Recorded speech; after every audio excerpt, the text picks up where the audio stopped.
I'm Mike Hebert, owner of Cantex Roofing and Construction. Every day is game day, and we'll get it right when it comes to your roofing, construction, windows, and mirrors. Call Cantex Roofing and Construction today. Together, we are one serving you.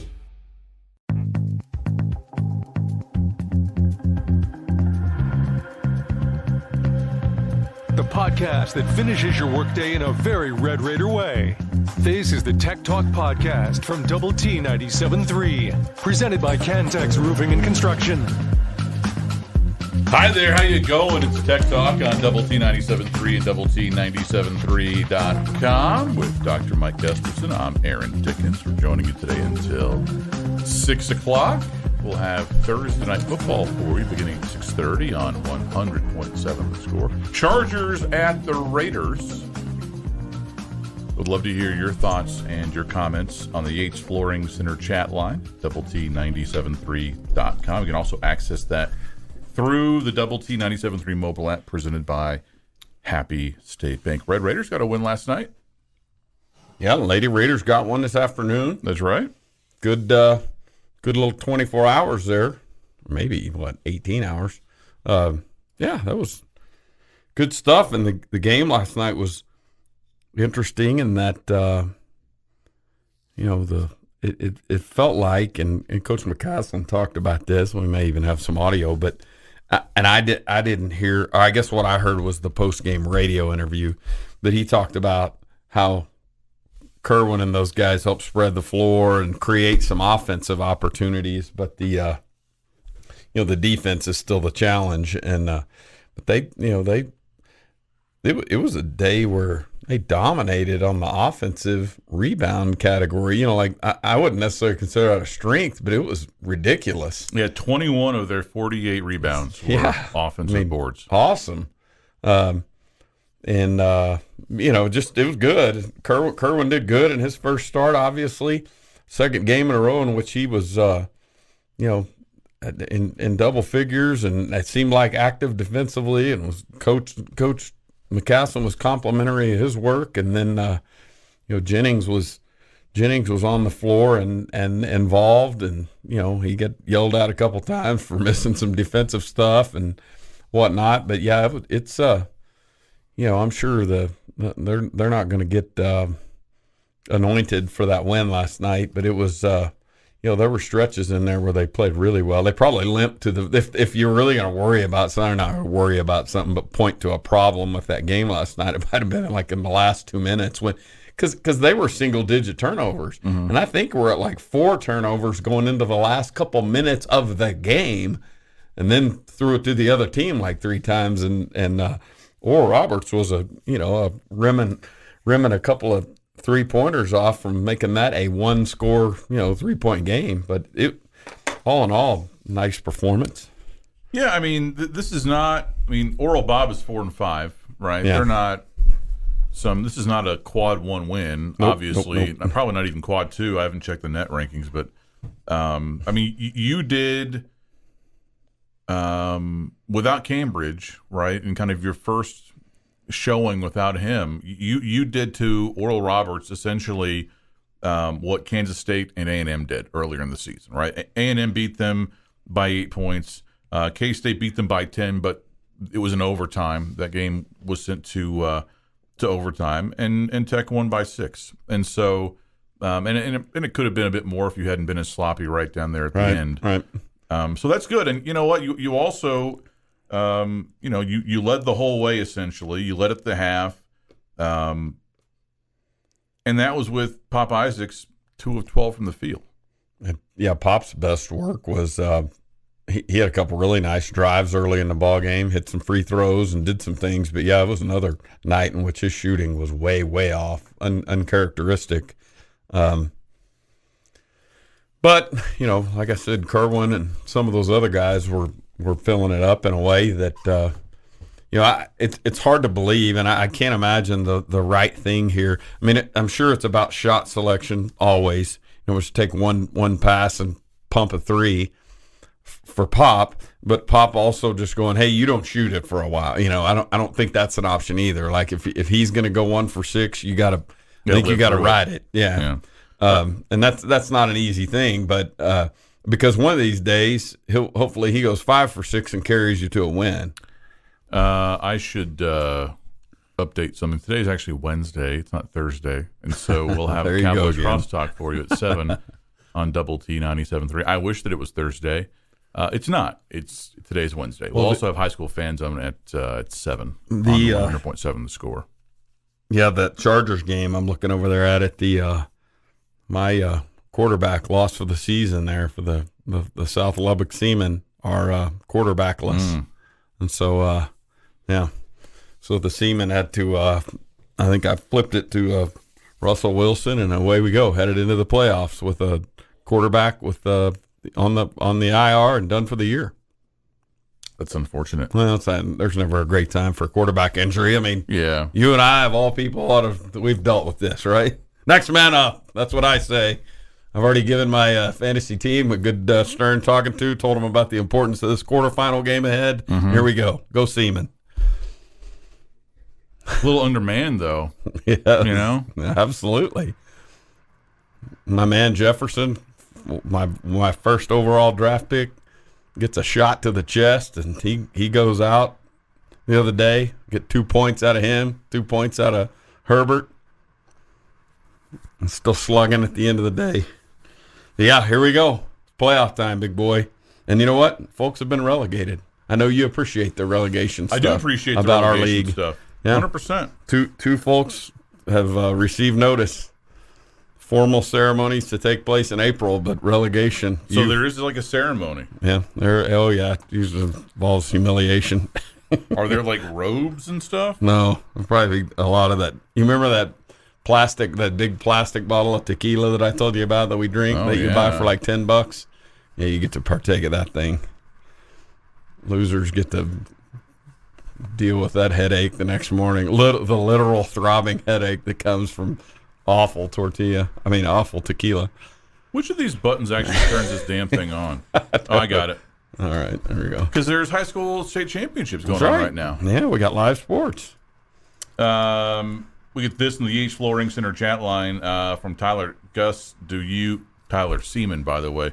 Gus, do you have any interesting information on the new baseball facility? Dabo would be proud. I don't know what the Dabo thing means. Because his name's Tyler. Oh, I got it. Okay. Tyler. Got it. Tyler. Yes, you're right. Sorry. I got lost in the baseball side of that, and I was like, no, wait, why would Dabo care about the baseball? I don't. I mean, we got to tour at the Letter Winners. Got to tour that on the Friday night of the reunion, which was in conjunction with the UCF game. Lots of folks have seen the tweet today from Texas Tech Baseball. And I wouldn't even say tweet. I mean, it's a tweet, but it's a hype video, kind of a little 2-minute deal. So if you haven't seen that, it's probably all over the social media channels. A beautiful facility. The Young brothers, among others, are up there using it in the mornings while the other guys are at class. And they've already got all the spin rates and all the doodad cameras and all that kind of. More tech talk next.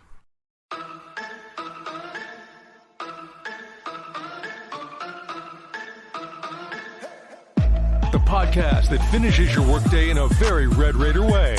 This is the Tech Talk Podcast from Double T 97.3, presented by Cantex Roofing and Construction. Hi, how are you? Good afternoon. It's Tech Talk on Double T 97.3 and Double T 97.3.com with Gus. I'm Aaron. We're joining you today until 6.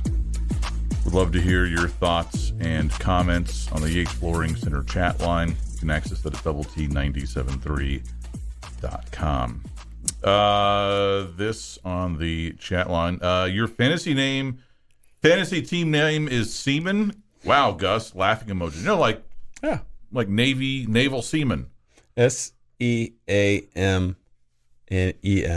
Yeah. Like you're a. People don't know this about you, Gus, but you're actually like a gigantic naval history buff. How many times have you seen Master and Commander? I've got it. Like 14? Red October, yes. Hey, I've got a stepfather, my mom's husband, who is 100% the legitimate. That's where you get it from? Thing. No, he's the real thing you're talking about. He's the real He's got some 1890s shit. He's the real seaman aficionado. Yes, he is. He is. What you're saying. Yeah. My team, I even put a little logo, the little splashy 3 drops, or the logo on my fantasy team helmet. I mean, it's because of the full water, right? Yeah, absolutely. Yes. The water splashing. Yes. Go Seaman. This on the Yates Flooring Center chat line. Gus, I pulled a Richard move in my fantasy league. The guy that I'm playing in the first round has Herbert and no backup. He apparently forgot to put in a waiver claim for another quarterback. So this morning I picked up the 4 best available quarterbacks to sit on my bench this week. Good move. If you can do that, if your rosters are big enough, that's a really good move. I mean, that's just kneecapping the dude. Mm-hmm. Now that's taking advantage of his neglect. Texas Tech with some news over the last day or so. Earlier today, they picked up a commitment from an offensive lineman. I know there's been a lot of clamoring for that on the Yates Flooring Center chat line. Vinny Scurry, I think that's how you say his last name, Sciury. He is a 6'3", 305-pound junior offensive lineman that played at Toledo. And Toledo, as we've said this season, the class of the MAC. So he was a starting O-lineman on a pretty good Mid-American Conference team. Pro Football Focus loves him. They think he was one of the best pass blockers in the country this year. He is, according to Rivals.com, the 108th ranked portal prospect in this class, regardless of position. And that's a big win. That's probably one of your starting guards next year. Mm-hmm. That's addressing a key need.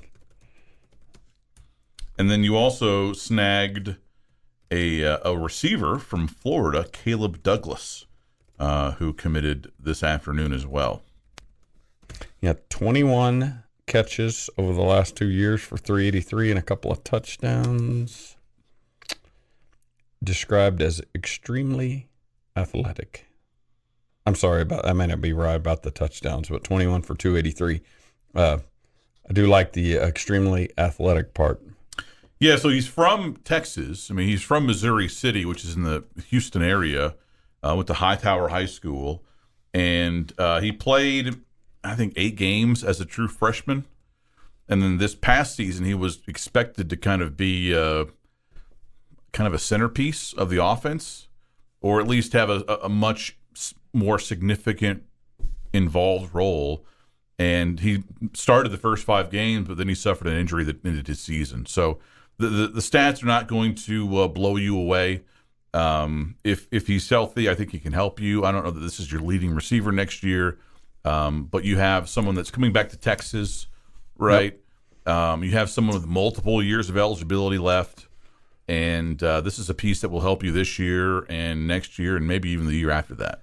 Well, when we think about one of the aspects of recruiting or working the portal that Coach McGuire talked about maybe from day one, which was Texas kids that go away and, for whatever reason it doesn't work out or doesn't work as quickly as they wanted to or whatever, and they want to come back to the state. We want to be that team of choice, sure, that school of choice in the state.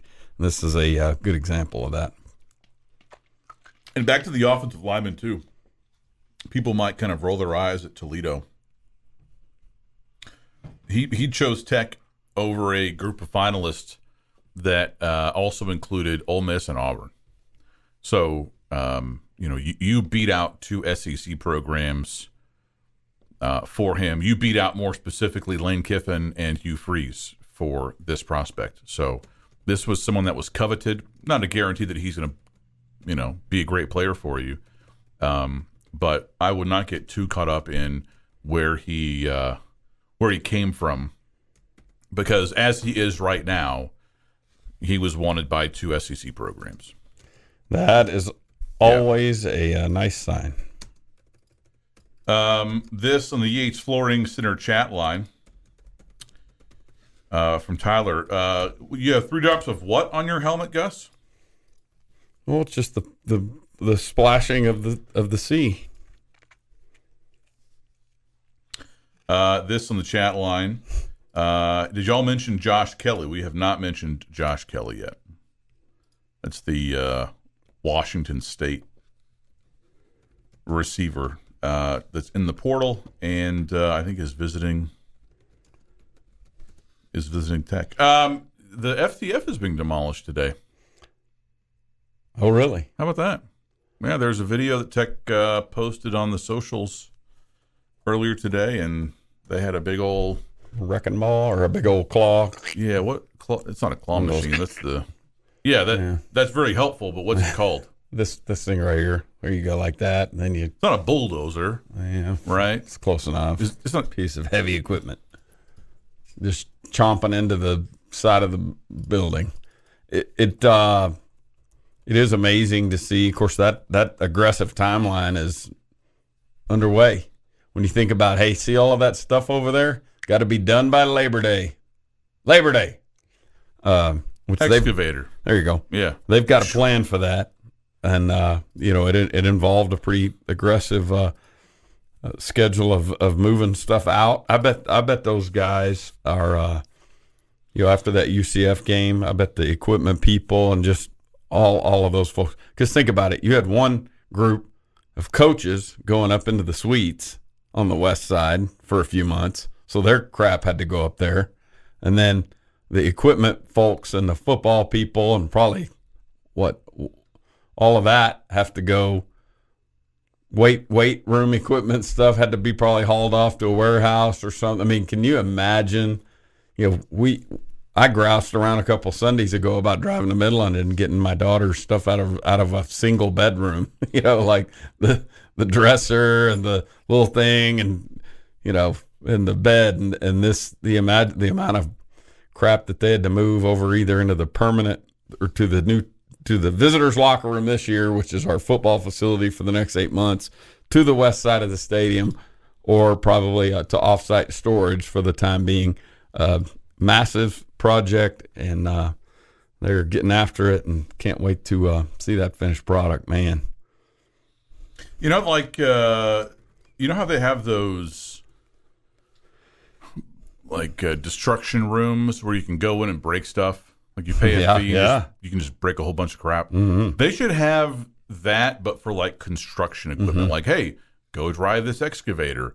Go, mess around with this front end loader or this bulldozer. Yep.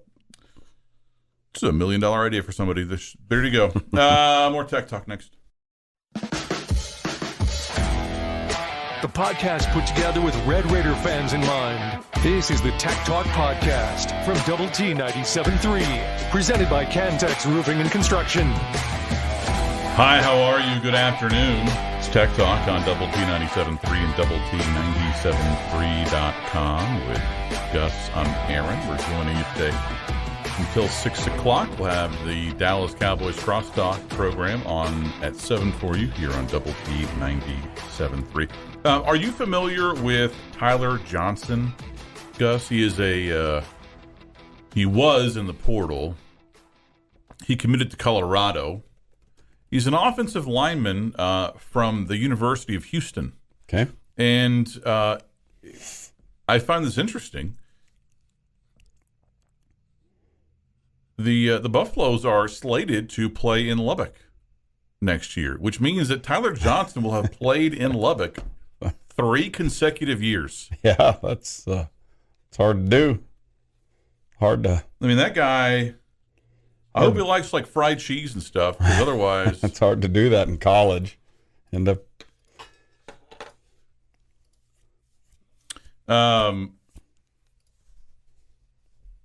So we briefly teased this yesterday, but there was a ruling today in West Virginia.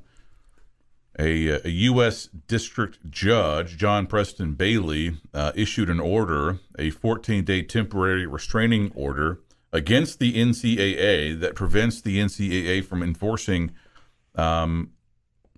its rule against second-time transfers. And there will be another hearing on this on December 27th, but until then, if you are waiting on a waiver, you can play. And this was all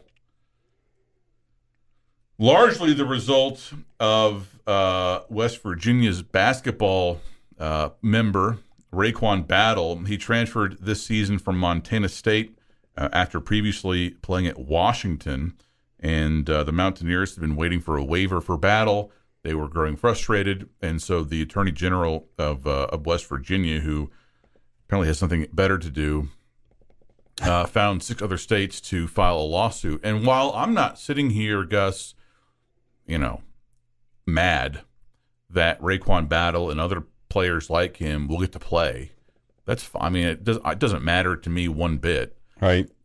We are just seeing more and more of the NCAA picked apart by the courts. What's left, right? Like, now you can pay them. The next program that gets dinged for, inducements with NIL and using it for recruiting will be the first. With the transfer portal, the next program that gets dinged for tampering will be the first. Now they're backing down from this transfer portal, or this second transfer rule. Like, should Texas file suit against the NCAA because we think that Hutchings and Bradford should get another year of eligibility? Like, what? Yeah. Hey, it's not fair. Hey, man, some of us were on a 7-year plan. Why can't they be on a 7-year plan? Yeah, why not? Well, there's one guy at Harvard or somewhere, or has been at Harvard. I think there's an 8-year guy playing somewhere. Maybe part of his time was at Harvard. That's pretty impressive at a real Ivy. It's like it just seems like they're getting cut to pieces, one by one. And if there isn't some sort of congressional or federal, maybe I should say, action, this thing could just kind of fall apart. Not by some kind of dramatic action, but just by, death by 1,000 paper cuts, or in this case, death by 1,000 court rulings. Yeah, and it's interesting because, all of this comes back to the thing we've talked about, and the reality of it here is that, this organization, the rules are made from the people within the organization, which are the member institutions, so including West Virginia. Right. Yeah.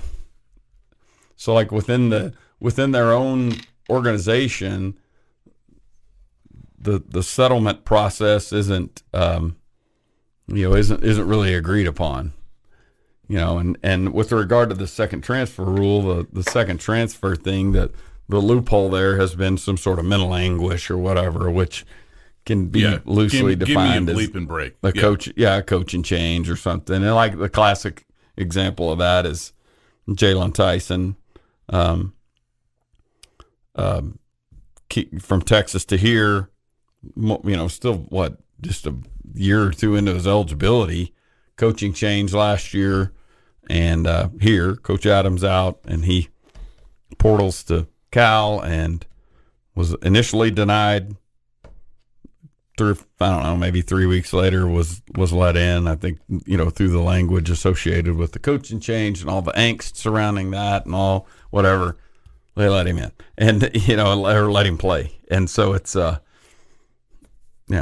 really is the ones that are getting denied, like, just aren't exploring the loophole enough.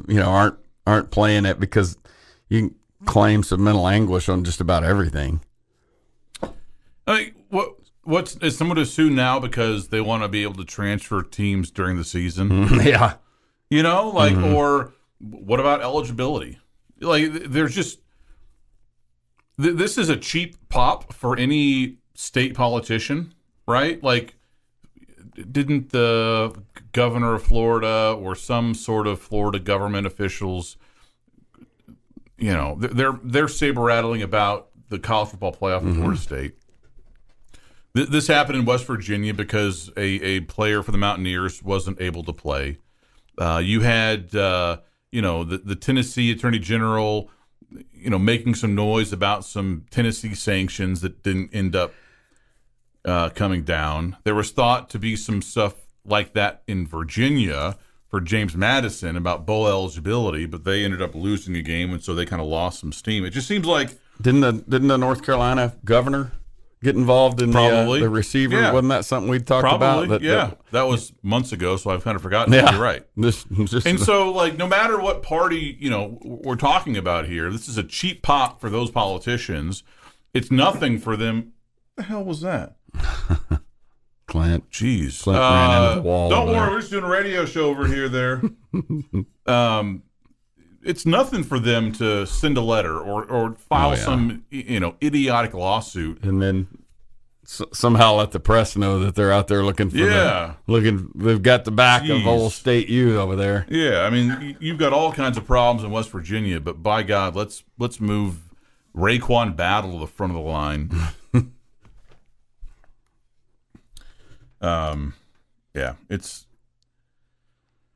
It's ridiculous. This on the Yates Flooring Center chat line from LBK Realtor, who says, I've actually heard of a place in Los Angeles that does exactly that. You get to pay money to drive excavators or steamrollers or other heavy equipment in a giant sandbox where you get to smash cars, building pieces, etc. Wow, man. Ooh, how about that? Right up your alley, dude. More Tech Talk next.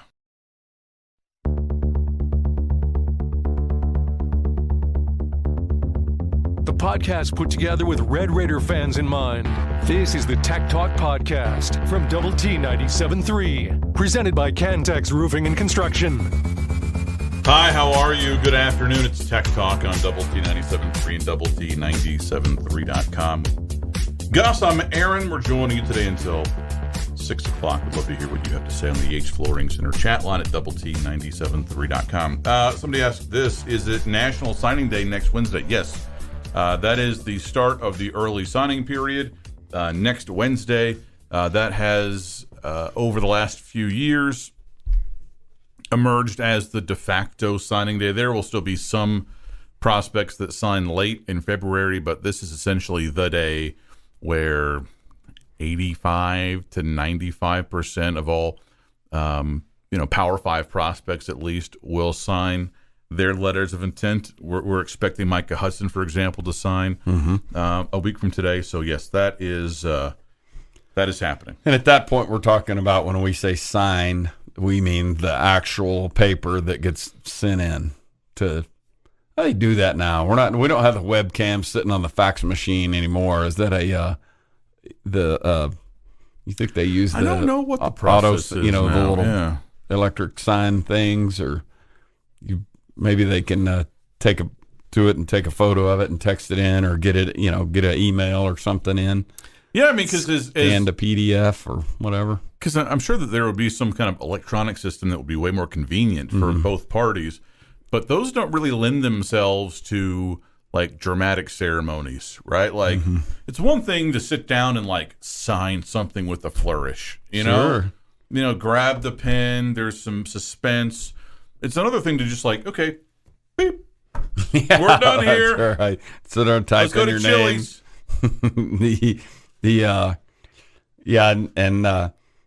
And it was what? It was probably in the time that you were deep into recruiting, the webcam that would just sit there on the fax machine at fill in the blank state's football office, and just everybody could just sit there and watch breathlessly as another fax came in. This in the Yates floor. How did we not think to send a fax? Like, let's say Texas A&M had their webcam there with the recruit information. How did we, you and me, whoever, not think to go, oh, hang on, let me go Xerox my butt cheeks and fax them to that deal. Shows up on the A&M. Oh, hey, that's Gus. No, some enterprising tech fans did that in, I think, 2012. Nice. Or 2013. They not to A&M, but they faxed multiple copies of the 50-yard line menu to Cincinnati. When Tubbs was still there. Nice. There we go. I love it. There we go. Perfect. and then got to watch it on the webcam. This on the chat line, Colorado aren't actually buffaloes, they're bison. Okay. Yep. At Baseball Hall, Cooperstown, tweeted a photo of their Autumn Glory exhibit, which is basically a great big display case full of Rangers gear celebrating their world championship. So, again, if you're on Twitter or X or whatever, not college baseball, Baseball Hall, you can go check that out. But it's for the long famished Texas Ranger fan, it's kind of a cool thing to see. You know, lots of helmets and jerseys and such worn by the players involved. Yeah, cool. I mean, it's kind of to the victor goes the spoils, and you get the boys from Cooperstown in your locker room going up. We'd like his jersey and that bat and the ball shopping. And the gear and all the things. So very cool. Love to get your thoughts and comments on the Yates Flooring Center chat line at T973.com. Raiders' dad says, I think the menu of the 50-yard line place was sent to Cincinnati. Yeah, that's what I said, right? Mm-hmm, you did. I realized I said it was Thursday earlier, so I'm really doubting myself. So I was legitimately curious if I'd messed that up somehow. Have you seen the latest controversy surrounding LeBron James? No, I have not. So his son Bronny James plays for USC. Right, had a bit of a health scare, has been cleared to play. Made his debut, a few days ago against Long Beach State, and LeBron, attended the game like any other father. He's a little bit more famous than most fathers, and so which apparently he's done this before at other games that Bronny has played in, I guess in high school, etc. He walked in during the national anthem, right? Apparently to avoid, a scene, to avoid being, mobbed by people, whatever. And some people are very mad. Because of the timing of it. Right. Yeah, sure. Well, yeah, not a good look. I wonder if the folks that are super mad about this online, I wonder how many times that they play the national anthem at their homes during the day, since it's clearly so very, very important. Yep. Yep. Every once in a while, you'll get a hat left on in the stadium or whatever. Yep.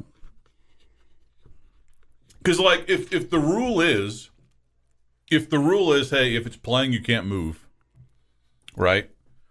Then we need to talk about when it's being played at Jones Stadium. How if you hear it, do you have to stop? Because there are tons of people outside the stadium. Yep. That are milling about. It's funny you say that because it's been a while, but in a smaller venue like the baseball stadium, Danlaw Field, Rip Griffin Park, that one is one where, for me, it's sort of like in the gate, but I won't go up the stairs. And you'll see a lot of people that'll just sort of stop in place. But if you're out walking on the sidewalk up to the thing, and most of the time I'm in broadcasting, but there'll be the one or two, maybe a basketball, baseball conflict or whatever. And it sort of hits me how do we do this? So I think certainly it's okay. I'm a broadcaster. Yeah, no. This is where I'm just going to my seat, but that I'll, that will be inside the gate. But it's if you're outside on the sidewalk walking up, do you stop? I don't know. I don't know because there actually is some protocol for this, and most of it's just respectful protocol. I think you're not going to have people tackling you if you're not stopped over there on the Coliseum grounds because you think you hear the anthem playing off in the distance. But yeah, certainly I would think that it's certainly within eyesight of the flag, right? So if you're in the seating area, What if you're blind? yeah, well, you're right. All bets are off. Maybe LeBron James has macular degeneration at his old age. He just walks in blindfolded. More Tech Talk next. The podcast put together with Red Raider fans in mind. This is the Tech Talk Podcast from Double T 97.3, presented by Cantex Roofing and Construction. Hi, how are you? Good afternoon. It's Tech Talk on Double T 97.3 and DoubleT973.com. Gus and Clint, I'm Aaron. We're joining you today until 6 o'clock. We'd love to hear your thoughts and comments on the Yates Flooring Center chat line at DoubleT973.com. You can also weigh in through the Double T 97.3 mobile app presented by Happy State Bank. This on the chat line. I remember when we were proud of our country and grateful for the opportunities it afforded us, we would actually tear up when standing for the anthem. Oh, well. Someone else says it's called respect, AD, whether it's you or LeBron. This on the chat line. I'm glad to know who I've been listening to. I won't be listening any longer, and I'll let the sponsors know why. Okay, take care. AD, you are a contrarian. This person says, manufactured outrage from both sides of the aisle is so freaking tired.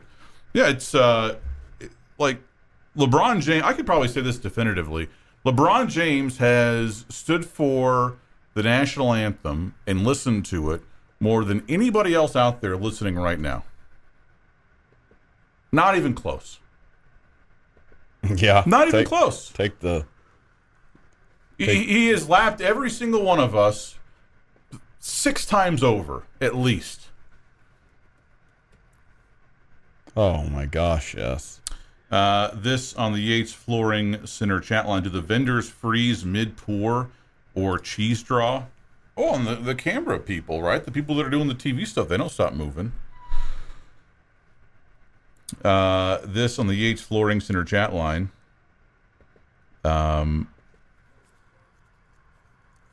Somebody says this.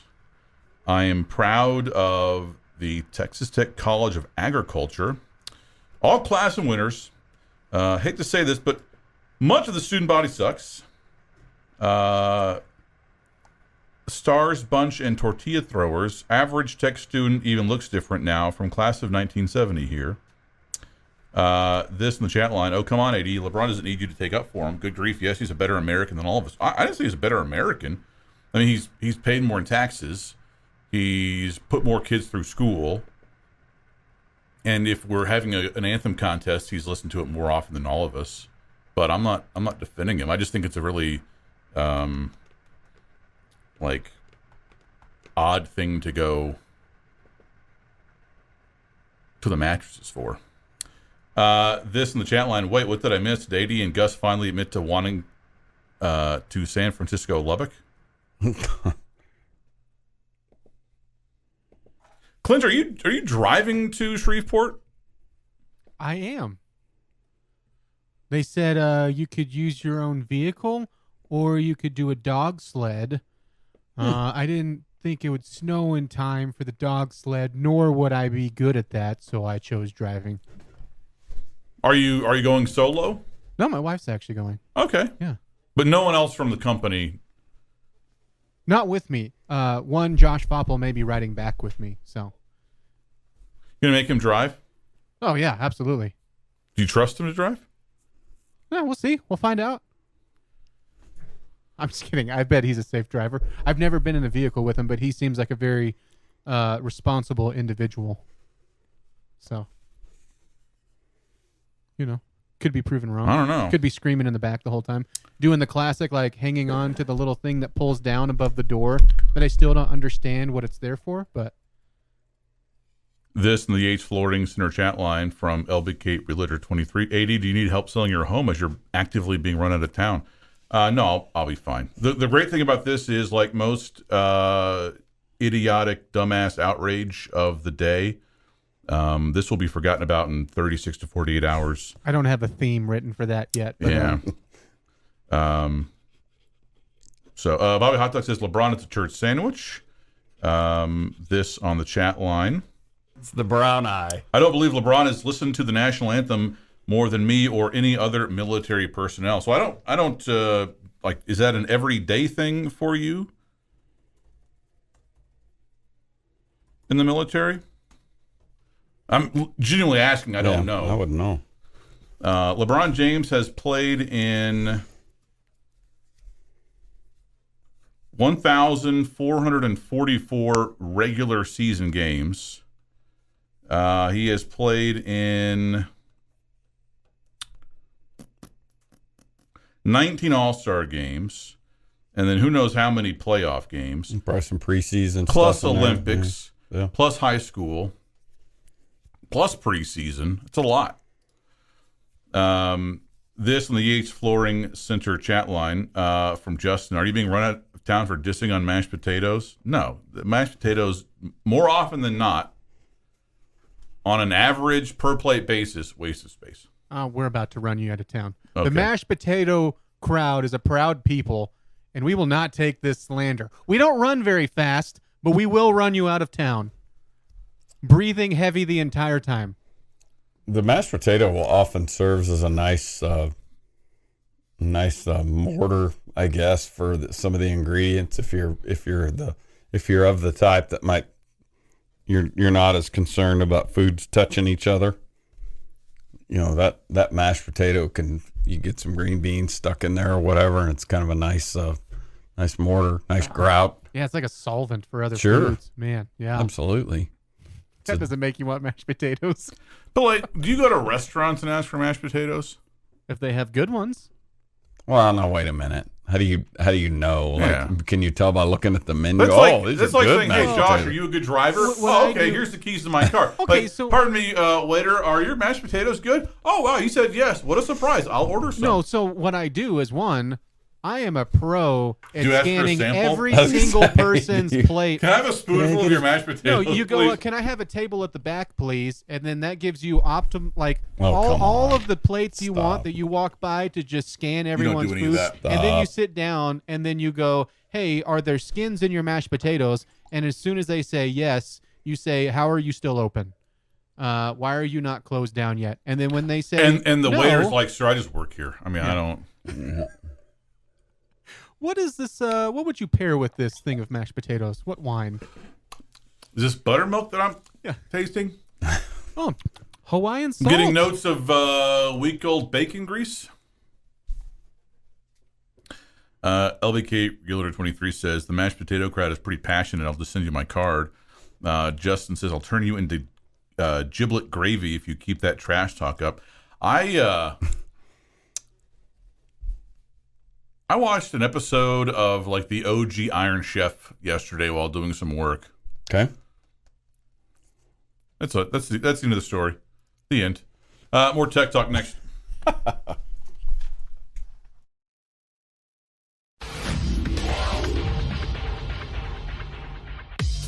It's every Red Raiders' favorite podcast. This is the Tech Talk Podcast from Double T 97.3, presented by Cantex Roofing and Construction. Hi there, how you going? It's Tech Talk on Double T 97.3 and Double T 97.3.com with Gus and Clint. I'm Aaron. We're joining you today until 6 o'clock. Would love to hear your thoughts and comments in the Yates Flooring Center chat line at Double T 97.3.com. Somebody says this. From Tyler, I wake up every day, my American flag sheets, Texas underwear into the national anthem and Pledge of Allegiance. But there ain't one thing in my life that I've ever failed at, Tyler. Yeah, but do you have like a shower head that plays patriotic music while the water's on? That's the real test of in your the shape patriotism. of a bugle. Yes. We haven't talked much about Cal.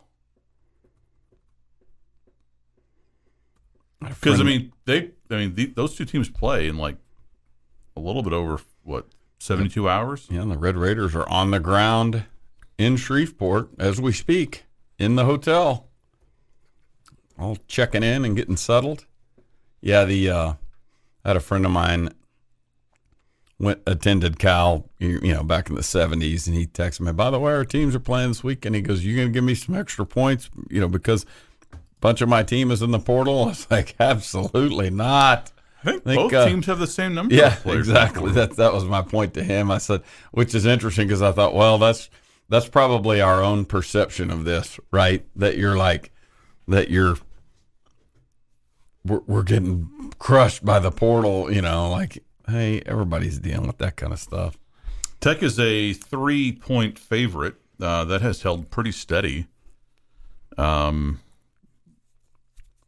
Ultimately, I think that just means that, and this is kind of boring,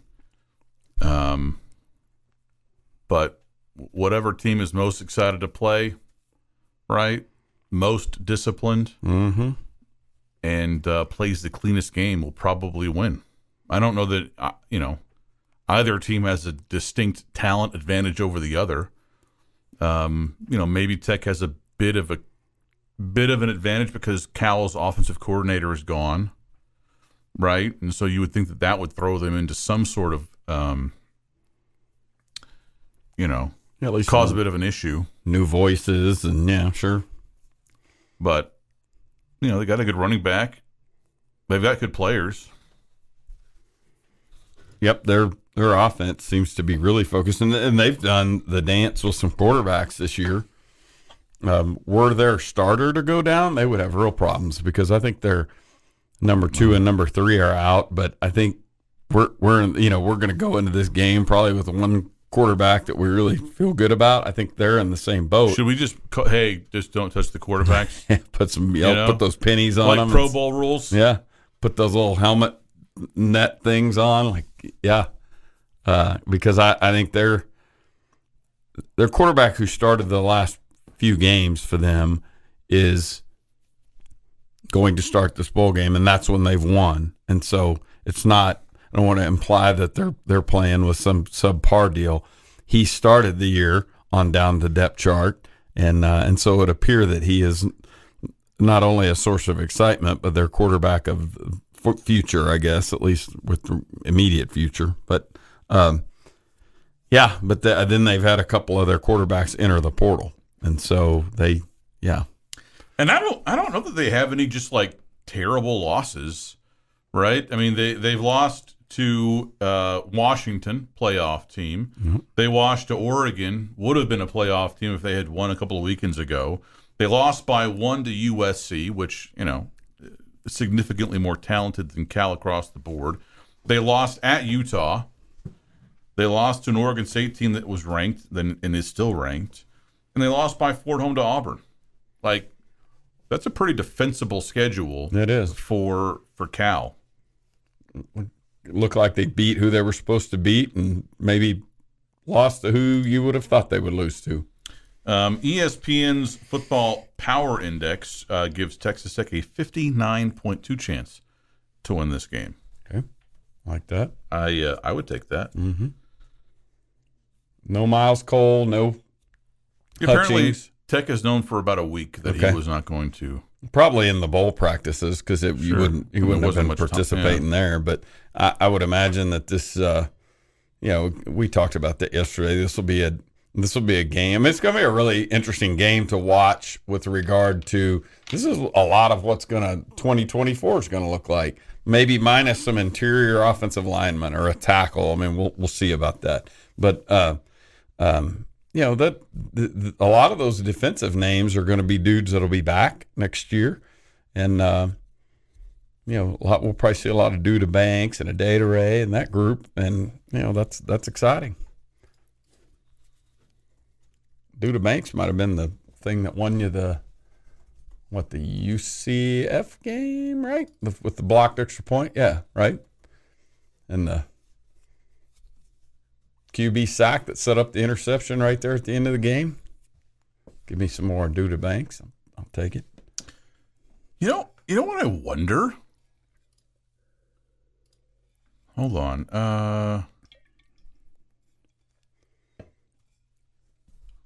So I guess this wouldn't apply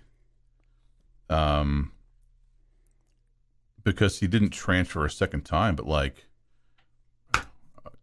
I mean, you play on Saturday, AJ McCarty. I mean, Now he's having to sit out, I think, because his transfer came through outside of the specified window or whatever. But I just wonder if there are football applications, maybe not for this bowl game for Texas Tech, but if there are some transfers sitting out. Because, I mean, most bowl games will be played between Saturday and when the next hearing is for that that's a good point. Temporary restraining order. Yeah, that's that'd be really interesting, especially if you had a tremendous need with regard to, one, or either a tremendous talent gap or just one player. Like, hey, we've lost our depth because somebody going in the portal.